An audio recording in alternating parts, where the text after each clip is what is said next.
pemirsa Hidup Sehat, kali ini tema kita adalah stroke. Stroke merupakan suatu yang menakutkan nih dokter. Nah, kira-kira stroke ini bisa menyebabkan kelumpuhan setengah bahkan keseluruhan dari tubuh kita. Kira-kira kenapa ya bisa terjadinya stroke?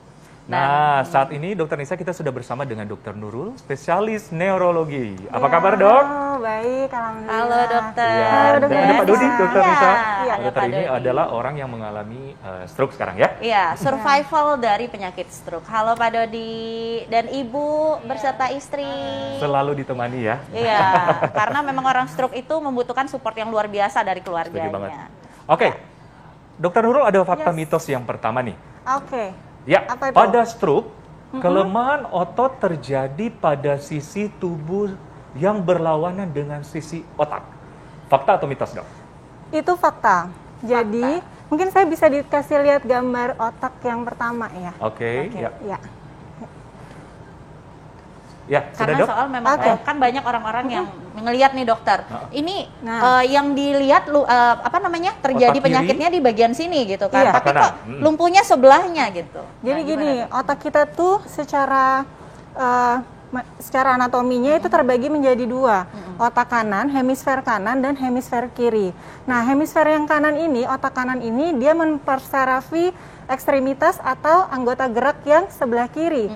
Sementara kalau untuk otak yang kiri dia mempersarafi ekstremitas yang sisi kanan, gitu. Jadi memang benar tadi ya dok ya. Berlawanan ya dok ya? Iya benar. Ini penampilan otak dari samping ya dokter ya? Ini penampilan otak dari samping. Di sini jadi masing-masing otak tadi, hemisfer kiri maupun hemisfer kanan, dia terbagi menjadi beberapa lobus.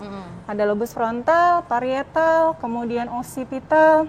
Ini cerebellum atau ini yang untuk keseimbangan, kemudian ada lobus temporal serta ada brainstem atau yang disebut batang otak. Oke, nah ini mungkin masyarakat ngelihatnya, aduh ini apa ini bahasa-bahasa yang aneh-aneh warna-warni ini ya gitu kan, ya. warna-warni. Nah ini apa nih dokter Saya fungsinya? jelasin dikit-dikit ya. Jadi ini lobus frontal. Nah lobus frontal ini fungsinya adalah untuk motorik kita. Jadi tangan kita mau gerak yang nyuruh lobus frontal. Kita mau bicara yang nyuruh lobus frontal. Gitu. Terus sementara kalau lobus parietal ini dia fungsi sensorik. Fungsi sensorik itu ini kalau misalnya kita mau megang pulpen nih. Oh, meskipun kita merem nih kan kita bisa ngerabain, oh oke, yang saya pegang ini pulpen bentuknya ini panjangnya kira-kira sekian gitu ya. Nah, terus pasien biasanya juga mengeluh ada rasa kebas sesisi. Nah, biasanya kalau kebas sesisi itu dia yang kena di bagian lobus frontalnya. Lobus parietalnya gitu. Sementara kalau lobus occipital ini di bagian belakang ya dokter ya? Iya, ini bagian benar depan di otak ya? belakang ya. Lobus occipital ini dia fungsinya untuk penglihatan. Oke, kemudian nah ini temporal lobe ini dia juga selain fungsinya untuk memori sama seperti lobus frontal, dia juga berfungsi untuk bicara. Jadi pada pasien-pasien yang ketika serangan mendadak kok tiba-tiba nggak ngerti ya kenapa, nah nih kenanya di temporal lobe gitu. Sementara lobus di cerebellum ini dia fungsi keseimbangan. Jadi kadang-kadang pasien mengeluh vertigo berat, muter, muntah disertai dengan kelemahan juga, kemungkinan kenanya di cerebellum gitu. Sementara kalau brainstem ini agak cukup lumayan bahaya. Kalau misalnya kena di brainstem itu kelemahannya bisa jadi kedua-duanya. Ya, terus keseluruhan ya dokter. Di batang otak. Dia mengganggu juga fungsi nafas dan sebagainya. Gitu dok. Baik dokter, terima kasih penjelasannya. Ini ada Pak Dodi sebagai penyintas stroke. Pak Dodi bisa cerita mungkin ke kita ataupun pemirsa di rumah, apa analisa dokter pada waktu pertama kali dinyatakan stroke? Gitu. Apa yang disampaikan oleh dokter? Mungkin ibu mungkin. Ini pertama kan sebenarnya suami saya itu pulang kerja, terus kayaknya waktu itu kecapean habis lembur. Udah itu pulang jam 3:30, habis sholat tiduran, mau sholat maghrib bangun. Nah, udah itu ke kamar mandi, tiba-tiba jatuh. Tiba-tiba langsung jatuh. Iya, terus habis itu ke dokter langsung. Habis itu kayaknya dia kan bisa bangun sendiri. Terus saya ke dokter, dinyatakan katanya nggak apa-apa.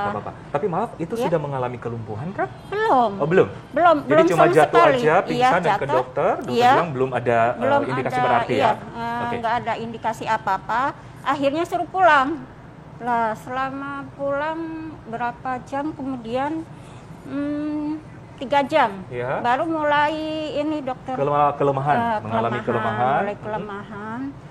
Akhirnya saya bukan ke rumah sakit yang tadi, pindah karena rumah sakit lain. Oke. Nah, Dokter Nurul mungkin ada yang mau ditanyakan ke Bapak, Pak Dodi langsung? Izin tanya ya Pak ya, dulu kelemahannya yang sebelah mana Pak? Yang kanan atau yang kiri? Kiri, Dok. Yang kiri. Terus ada gangguan apa lagi Bu selain kelemahan anggota gerak yang kiri? Kayaknya semuanya akhirnya nggak berfungsi. Oh, nggak berfungsi, bicara juga nggak bisa semuanya ya? Semuanya nggak bisa, cuma bisa tidur. Udah itu akhirnya operasi. Oh, oke. Waktu itu dinyatakannya stroke perdarahan atau penyumbatan, Bu? Kayaknya pendarahan. Perdarahan. Nah, jadi pada kasus Pak Dodi ini ya dokter, beliau ini kena otak yang sebelah kanan karena kelemahannya karena kelemahannya yang kiri. Nah, kemudian yang kedua tadi disebutkan bahwa diagnosisnya adalah stroke perdarahan atau disebut juga stroke hemorrhagic ya. Jadi stroke itu memang ada dua, Dok. Yang pertama stroke penyumbatan, yang kedua atau disebut juga stroke iskemik. Yang kedua adalah stroke perdarahan atau stroke hemorrhagic gitu. Dokter, ini mungkin banyak jadi pertanyaan di masyarakat. Kan ini penampilan stroke dari penampilan otak dari samping ya, Dokter. Benar, ya. Nah, ini kira-kira di bagian mana yang mengenai Pak Dodi, Dok? Kalau misalnya kena, berarti ini Bapak kena motoriknya, berarti tadi kan kita Bapak kelemahannya yang kiri ya.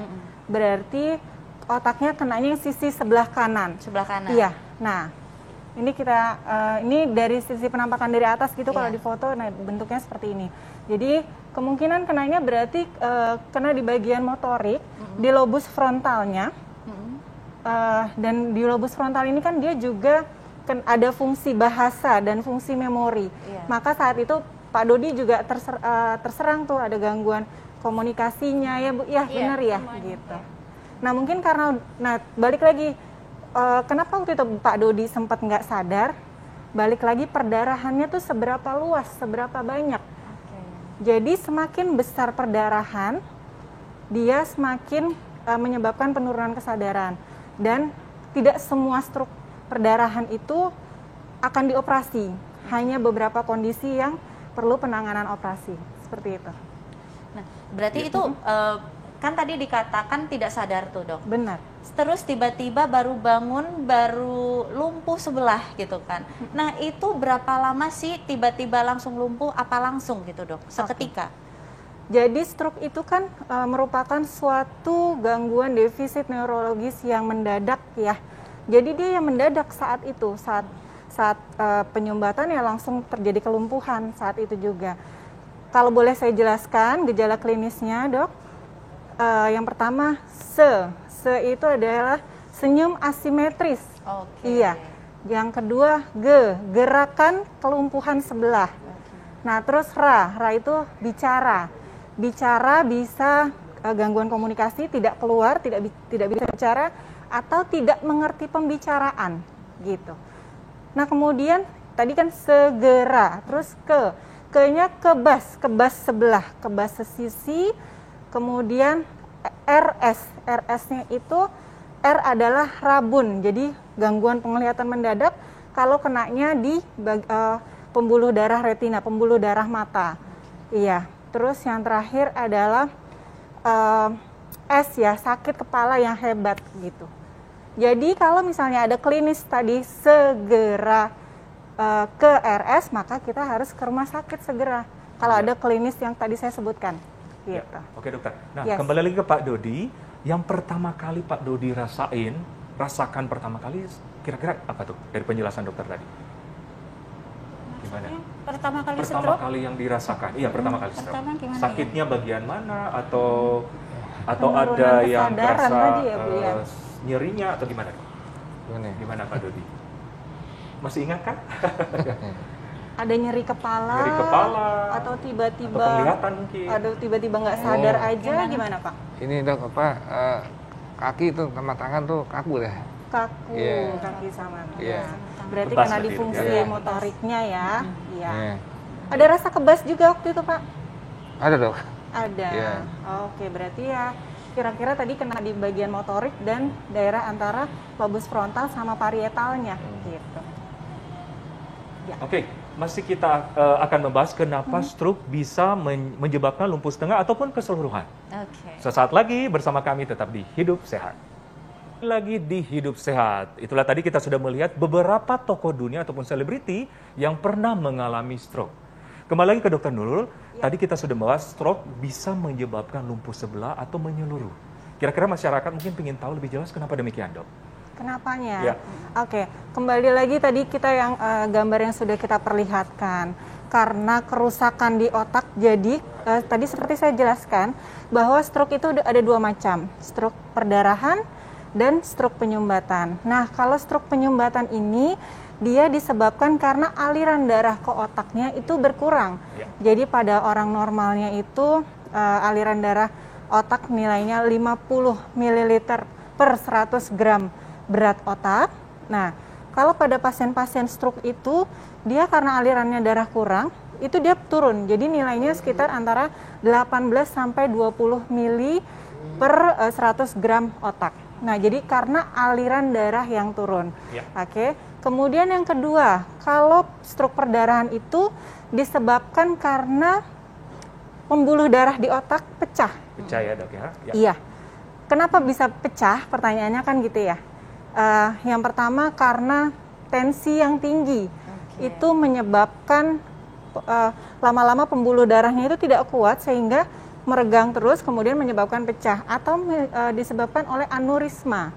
Aneurisma itu kelainan pembuluh darah. Tidak ada hipertensi misalnya. Tapi pembuluh darahnya ini harusnya yang bentuknya lurus, ini agak melekuk dikit gitu. Nah, itu aneurisma ya. Nah, faktor apa lagi yang menyebabkan stroke? Jadi faktor risiko stroke itu ada dibagi menjadi dua.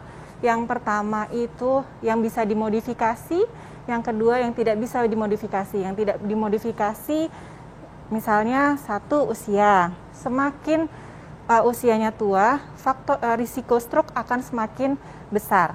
Kemudian yang kedua jenis kelamin. Laki-laki lebih sering terkena stroke dibandingkan perempuan gitu. Kemudian apalagi yang faktor risiko yang bisa dimodifikasi. Yang pertama darah tinggi. Nah, darah tinggi ini sebenarnya kita bisa modifikasi, artinya bisa kita obatin. Ya, jadi hipertensi, Dokter ya. Iya, hipertensi. Jadi PR-nya adalah bagi pasien-pasien yang kena darah tinggi harus minum obat. Mitos kalau misalnya nanti ketergantungan, biasanya pasien gitu tuh, nggak mau minum obat dok, takut ketergantungan, itu salah ya. Yang kedua, diabetes mellitus atau penyakit gula.